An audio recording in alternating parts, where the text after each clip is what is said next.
As the legacy sequel to I Know What You Did Last Summer just hit cinemas, I thought it was time to revisit the original.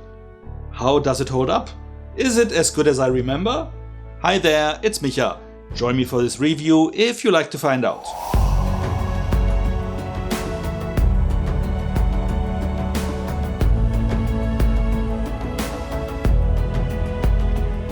On the 4th of July of their senior year of high school, best friends Julie and Helen enjoy the evening with their respective boyfriends, Ray, the son of a fisherman, and rich kid Barry, before they head to college in different cities.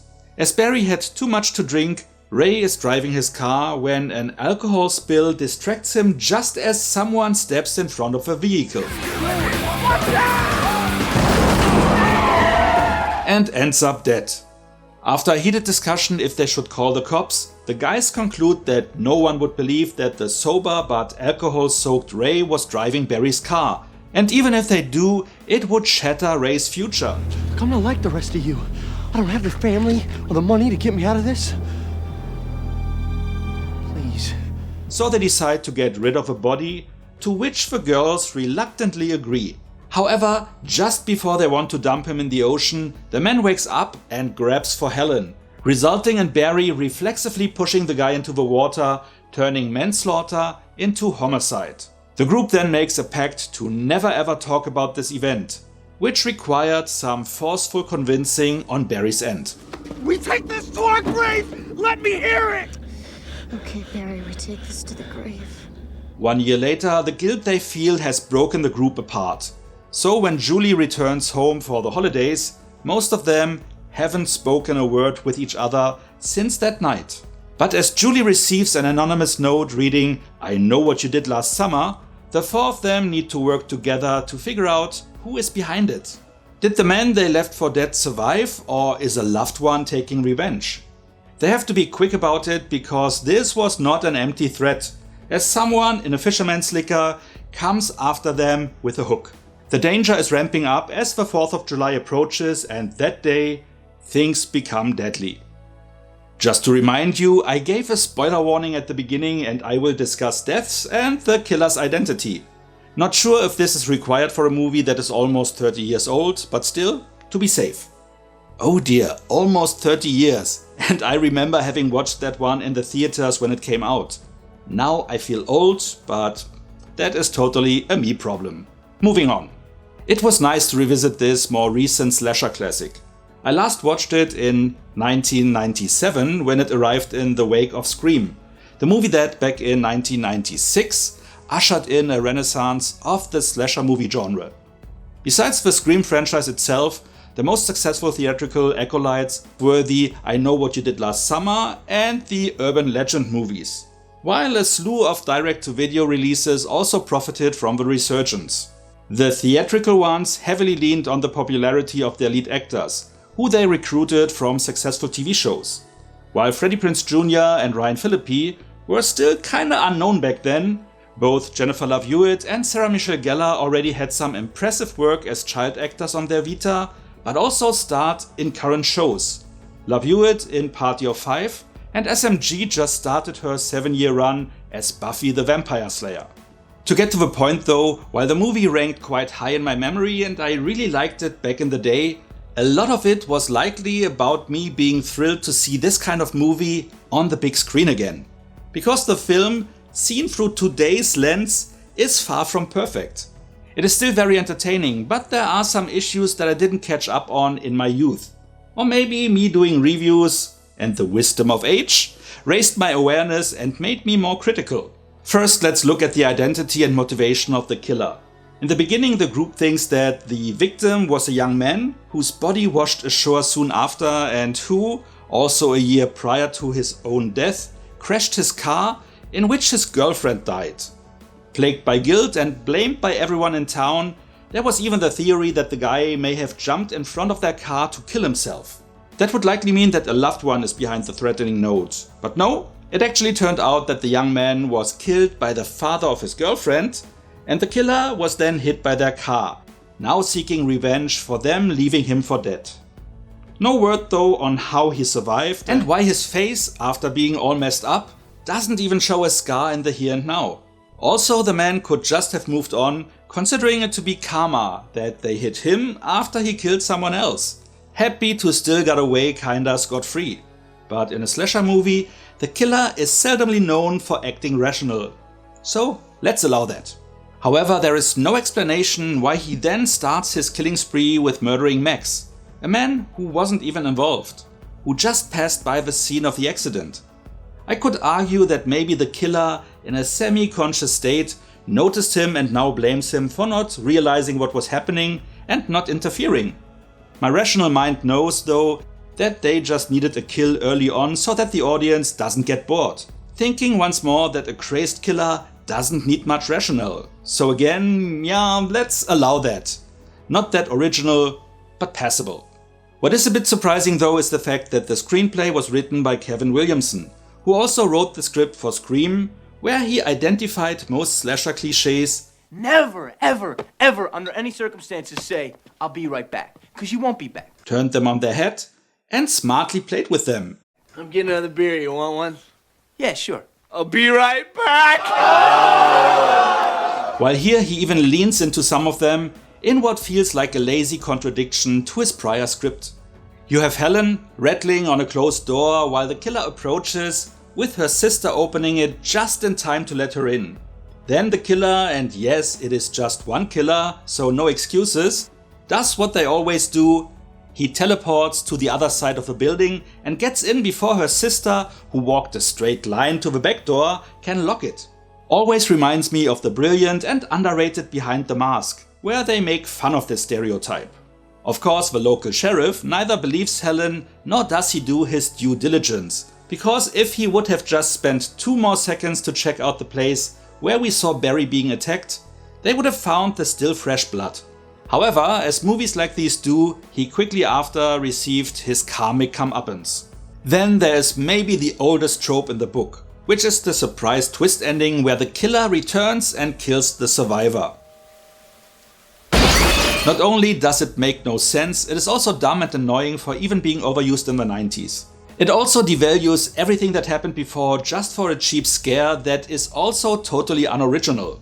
Maybe the producers asked for it as they thought that to be a needed part of any slasher, because the deleted scenes showed an ending that actually makes sense. Especially in light of the fact that there was a sequel in which Julie is still the main character. Therefore, this dumb end gag, of course, wasn't even referenced in the follow-up film. They should have just avoided that by the book ending in the first place. However, I think Williamson might have even created a new cliché in this one. Not a particularly smart one, yet one that other slashers happily picked up on. Which is the protagonist defiantly screaming at the killer, who is not even there, to bring it on, in one of the movie's most iconic scenes. What are you waiting for, huh? What are you waiting for? The most prominent trope I noticed was that almost every kill is preceded and helped by someone screaming a warning that actually distracts the victim more than it helped.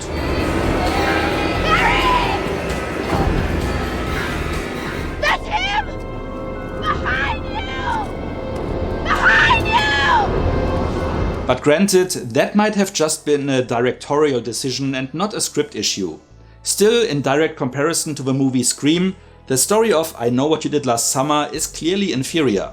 What also might have been a directorial decision is how Ryan Phillippe, whose character Barry is a total jerk, brings that across by mainly screaming at his co-stars. Don't you nod your head, you fucking say it! Don't fuck with me, Max! Again, might not have been his decision, but still makes his acting really cheesy and borderline bad. The rest of the cast provides strong performances though, especially the women, of which Sarah Michelle Gellar stands out. But I might be a little bit biased here. There is also an opinion making its rounds for years that Jennifer Love Hewitt's Julie was the wrong final girl for this movie. That SMG's Helen was more deserving of being the survivor. And I have to agree, not just because, come on, it's Buffy we are talking about, but also because of the decisions both make. After the killer murdered the sheriff, Helen breaks out of the locked cop car, gets to safety where she locks herself in, though the killer still makes his way inside. Then she gets away by using a pulley, making it out alive and almost reaches safety, where in the other iconic scene, she looks back to see if she is safe.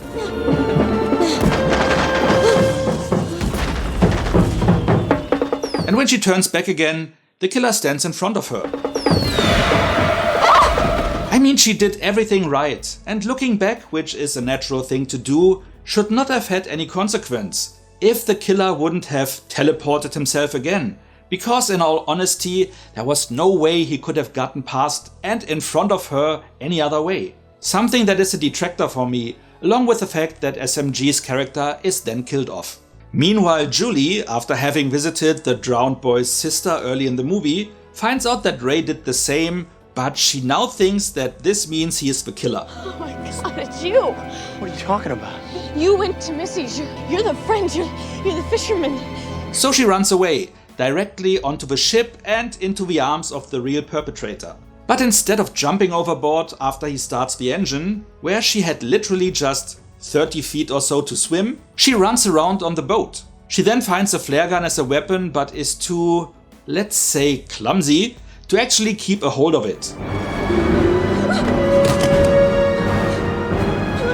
She then, with the option of swimming still at hand, locks herself in, effectively trapping herself where she had to wait for Ray to save the damsel in distress. To top things off, she then screams an unnecessary warning, like we have seen several times before in this film.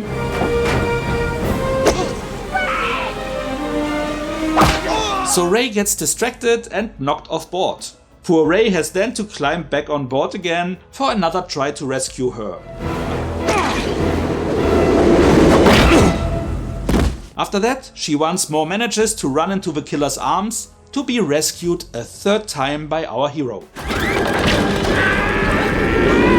With that in mind, I guess no one can deny that Helen would have been a more deserving final girl. But also that Julie's role was pretty much written in a really sexist way, making all the wrong decisions and needed to be saved several times by the strong man. And you might have realized another slightly sexist thing by the clips that I used, because though there is no nudity in this movie, the director was pretty keen on putting the women in clothes as skimpy as possible, where especially Jennifer Love Hewitt's attributes always appeared to be front and center in a way that couldn't be more obvious. I'm not complaining, but even back in the 90s I thought, was that really necessary for the plot? One last thing that bothered me. It was mentioned that last year's beauty queen has to sit on the float during the parade. As there was no mentioning of Helen having won 2 years in a row, how could there be a photo of Helen on the float when Julie finds the culprit's murder board? I guess the prop master messed up, because even if she won twice, Helen would have never worn the same dress again. And with that being said, let's get to the rating. This one is a bit tough to score for me. Would I have rated it back in '97, it may have been a 7 or 8 out of 10, easily. But even with nostalgia in mind, from today's vantage point I can't uphold that. It is still entertaining, well filmed, presents mostly strong acting, and has some genuinely great moments, but also some pretty dumb ones. Let's go with 6.5 out of 10, which still means it comes recommended, it just doesn't completely live up to its memory anymore. What about you? Have you recently rewatched this slasher? Do you think it still holds up, or do you think it never was that great to begin with? Whatever you like to share, let me know in the comments. And if you enjoyed this video, feel free to like, share or subscribe. So much for now, see you next time, and thanks for watching. And even if they do, it would